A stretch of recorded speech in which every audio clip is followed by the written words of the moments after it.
Alors, nous voici dans les hautes montagnes du Nouveau-Brunswick, chez JLR Trophée Bear Hunting et son propriétaire, Livain Licomo, qui nous a accueillis chaleureusement. On vous suit.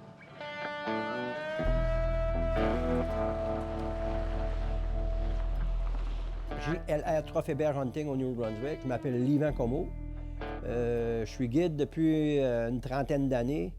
On spécialise dans l'ours noir et l'orgnat. Tant qu'on dit qu'on spécialise, on est vraiment des spécialistes. On cherche du gros stuff.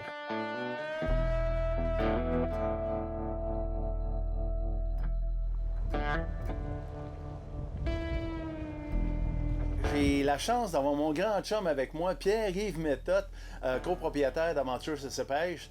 Donc, un gars formidable avec qui j'ai plein d'aventures en Alaska, partout dans l'Est du Canada, au Québec, donc de chasse et pêche. Un gars formidable. L'autre, c'est pas, on n'est pas en chasse à l'ours, on est en chasse aux équipements de camping, c'est tout parti au vent. Il va entendre. Tu vas être avec les éoliennes, il y a un prix à payer.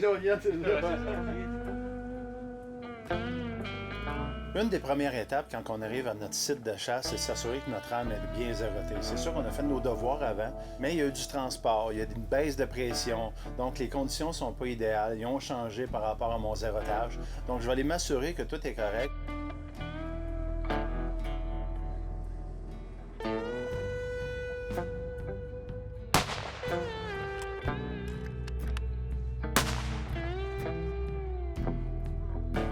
Un petit peu haut, un petit peu à gauche.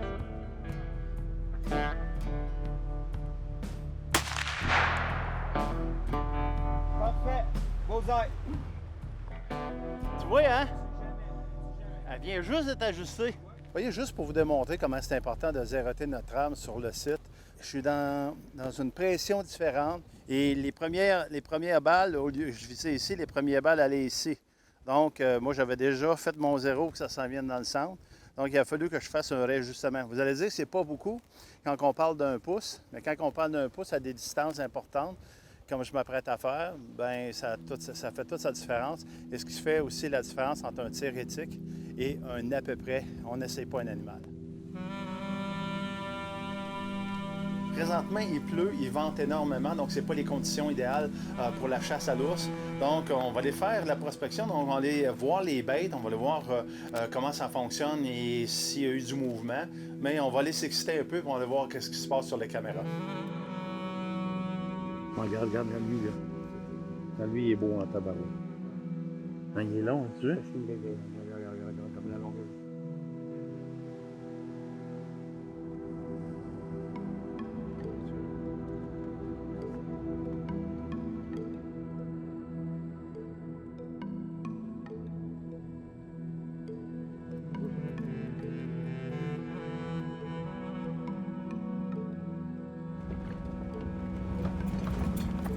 Fait que là, on s'en va à ma bête. OK.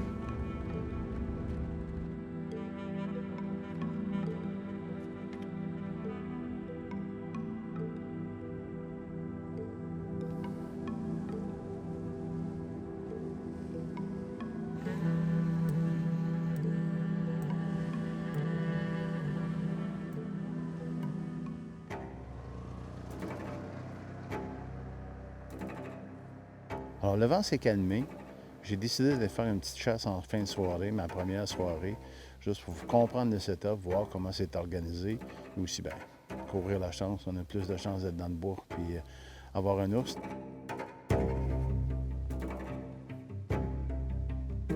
C'est un petit.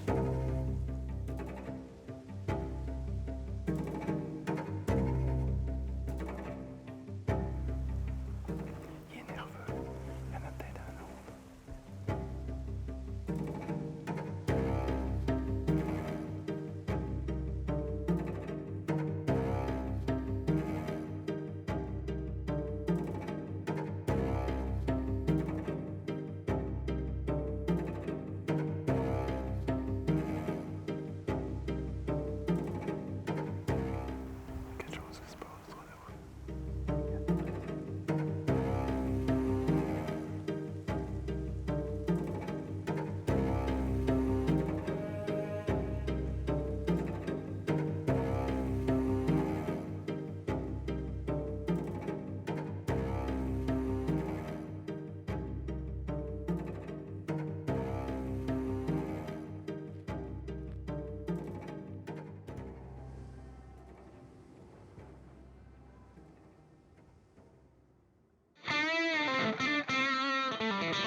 permet d'interroger Chuck Gauthier de la NFA aujourd'hui sur un point très précis. Je suis intéressé à avoir, Chuck, ton avis non institutionnel ou gouvernemental sur ton interprétation à toi de ce qui nous est tombé sur la tête avec la loi C-71.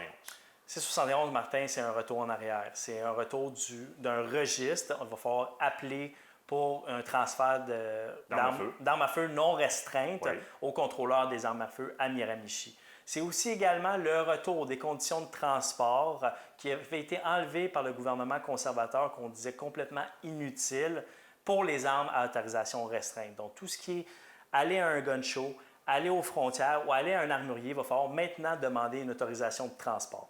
Après avoir prouvé pendant je ne sais pas combien d'années avec le défunt registre fédéral que tout ça était inadéquat, inapropos et que c'est un gouffre sans fin pour l'État qui n'avait pas les argents pour mettre là-dedans, on remet ça en place. Martin, fais juste penser que tu es au club de tir un samedi, que tu as un boulet qui se loge dans ton canon et que là, tu dois demander une autorisation de transport pour aller à ton armurier. Le contrôleur des armes à feu est fermé. Tu fais quoi? Puis on chasse lundi. Oups. Merci, Chuck. Ça fait plaisir.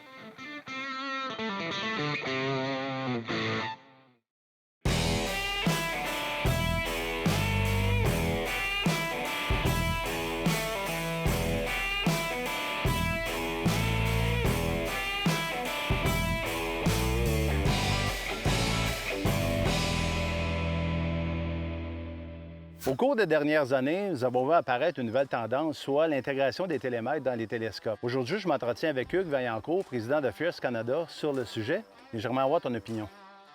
Alors, tout d'abord, je voudrais préciser que c'est vraiment mon opinion. Alors, une personne peut vouloir travailler différemment à la chasse, mais voici, moi, la façon dont je travaille. Quand on a un télémètre intégré au télescope, il faut dire que, le télescope est beaucoup plus pesant. Les gens vont dire « Ouais, mais tu n'as pas besoin de télémètre ».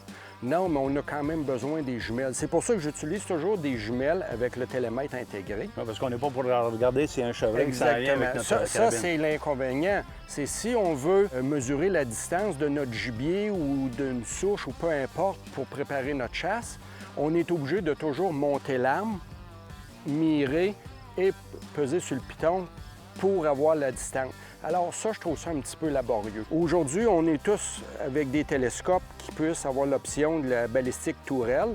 Alors, s'il est à 400 verges, on tourne la tourelle à 400 verges. Je suis un peu de même opinion que toi là-dessus. C'est certain que j'aime davantage utiliser des jumelles.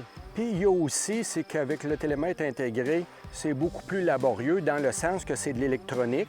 Quand on fait notre ajustement, c'est toujours un petit peu plus compliqué. Au niveau de l'apprentissage pour faire les modifications, c'est plus de points techniques à maîtriser avant de partir à la chasse. Donc, pensez-y bien. C'est plus pesant, c'est plus technique, c'est plus compliqué et ça peut briser. Exactement. Merci.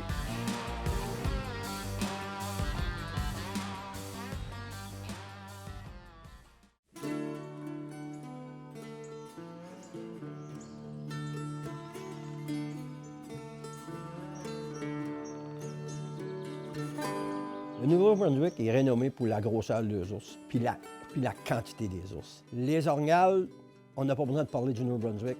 Le Nouveau-Brunswick est connu pour les gros racks. Pourquoi on a des gros racks au Nouveau-Brunswick? Parce qu'il n'y a pas beaucoup de chasseurs. 4500 chasseurs par année à peu près pour une population des 1000 orgnaux. Le gouvernement travaille très dur pour garder ça. Le chapelle est très, très gros. C'est pour ça la raison qu'on a des gros palaches. Il y a des bêtes à faire rêver. Il y en a beaucoup. Les clients qu'on accueille ici, on les accueille avec beaucoup de cœur, beaucoup de volonté, puis beaucoup de savoir-faire. Puis tout le monde est chaleureux ici. Côté hébergement, on a un superbe lodge où on accueille nos clients. C'est 4 étoiles. Les clients rentrent ici, la rivière devant, le gazebo, c'est vraiment écœurant. Présentement, après en bâtir un deuxième pour accueillir plus de personnes. Pourquoi que Pierre Lefebvre est ici? Parce que c'est un bon chum pour commencer. Pierre est venu ici une couple d'années passées, puis on est resté très, très proche, très, très bon chum. C'est le fun d'avoir des clients, puis c'est comme si c'est ton ami que tu as tout le temps connu. J'ai un petit logo sur mon camion. Au Nouveau-Brunswick, on est pas mal tous comme ça, on est très chaleureux. Tu viens à nous la première fois, tu viens nous voir, tu es un pur étranger. Tant que tu t'en vas, tu es un de nos chums pour le restant de tes jours. Comme je vous dis, tu veux venir chasser au Nouveau-Brunswick.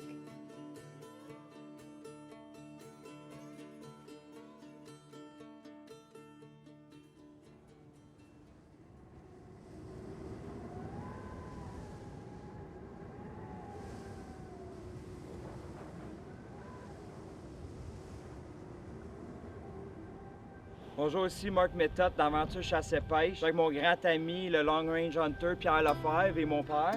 Une vraiment belle journée, puis au moins on a eu la chance de faire reconnaissance de territoire, puis on a eu le temps d'emporter hier, fait qu'on a vraiment une bonne chance de récolter dès cet après-midi. J'ai tellement de beaux souvenirs avec Matt, des histoires de chasse incroyables, inoubliables. Je le connais et je chasse avec depuis qu'il est kid. C'est un gars calme, réfléchi. Je suis vraiment content de partager cette chasse à l'ours-là avec lui.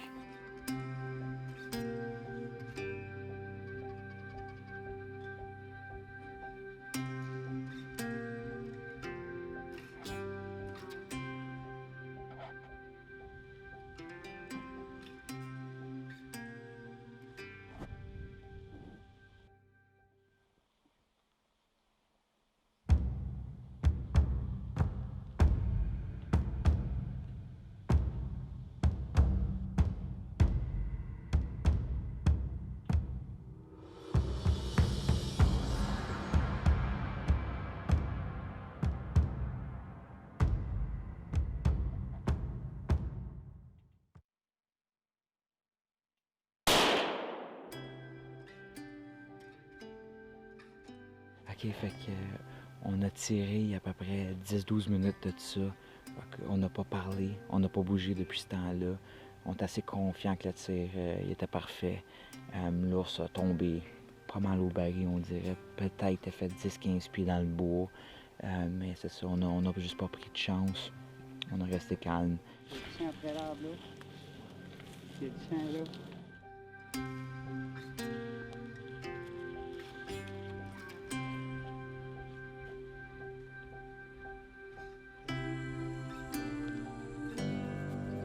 Belle shot. Ah oui, putain, oui.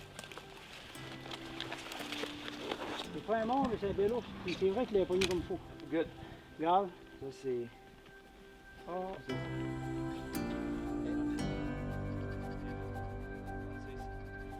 Félicitations, mon ami. Merci. Il est content. Ça va. Ouais, beau ours. Fait un beau tapis. Hein. Ah, ça c'est solide. Une belle fourrure, tout.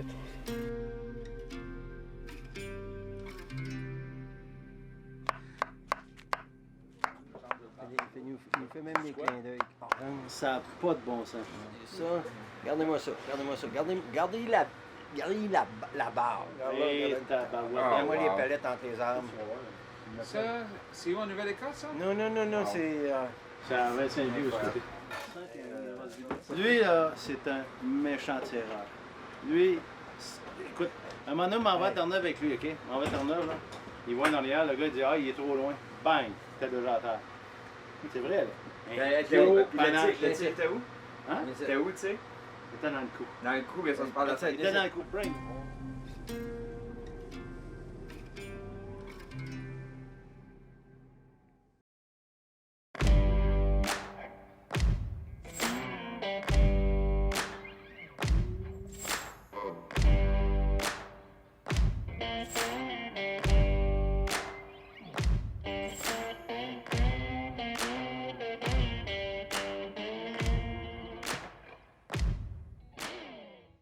Quand on parle de rechargement, un mot nous vient en tête, c'est X-Reload, le plus grand fournisseur de matériel de rechargement au Canada. Mais pour comprendre l'ampleur, je parle avec le propriétaire, président et fondateur d'X-Reload, M. René Deveau. Oui, Pierre, chez X-Reload, nous avons tout ce qui concerne le rechargement, toutes les composantes et tous les outils, que ce soit pistolet, carabine et même fusil. Pour vous donner des chiffres, par exemple, on a 175 containers différents pour les poudres. Des boulets de carabine, on dépasse le 1000 boulets différents. Wow. Dans le pistolet, on a au-dessus de 150 modèles différents de boulets. Dans les dailles, on a presque 1000 modèles de dailles différents. Incroyable. Et ça, c'est tout du stock qu'on tient sur les tablettes en tout temps. Je pense que ce qui est spécifique à ton organisation, c'est qu'on magasine en ligne. Oui, on a misé sur le magasinage en ligne pour faciliter le catalogue, parce qu'un catalogue imprimé, c'est assez compliqué à tenir à jour. Tandis que là, en ligne, il y a des changements tous les jours, toutes les semaines, on a des nouveautés aussi. Mais on peut tenir et modifier ça tous les jours. Merci et félicitations. Merci. Merci.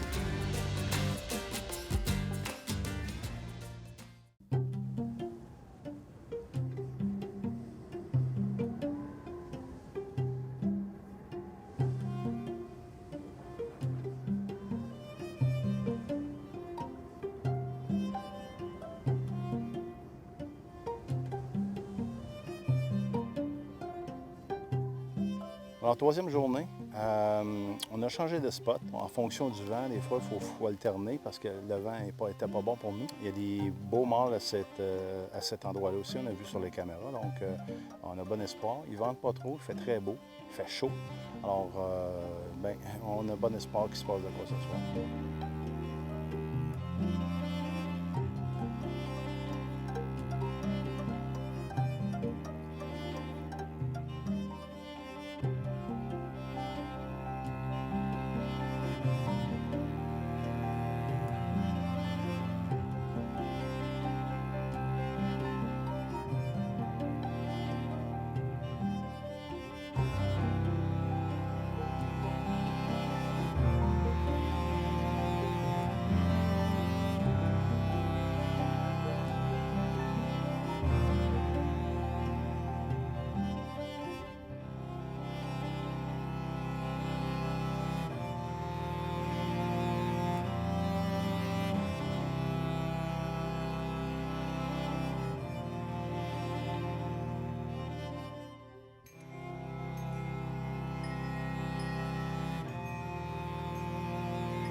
On est sortis, nous autres, on n'a plus de lumière.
Donc, une belle petite histoire entourant cet ours-là. On est allé à la peau un petit peu plus tard et notre guide a pris de l'avant juste pour voir s'il n'y avait pas un ours déjà, parce qu'on a laissé le 4 roues, mais il a marché en avant pour aller voir la peau. Effectivement, il y avait un bel ours à la proie. Donc, j'ai suivi les conseils du guide et puis je l'ai suivi en marchant tranquillement. Et puis, quand j'ai une bonne position de tir, et puis que je regardais toujours l'ours, voir son comportement. Et puis, je me suis positionné comme il faut, faire un tir éthique très précis. Après ça, on est arrivé quand même à 7 heures sur la peau. Donc, après ça, j'ai juste entendu que la nature se calme. Et puis, on va aller voir l'ours. Et puis, je suis très confiant de mon tir qui était très précis. Donc, on va aller voir l'ours et je pense qu'on va rapporter de la bonne viande à la maison. Station. guerre entre cette famille.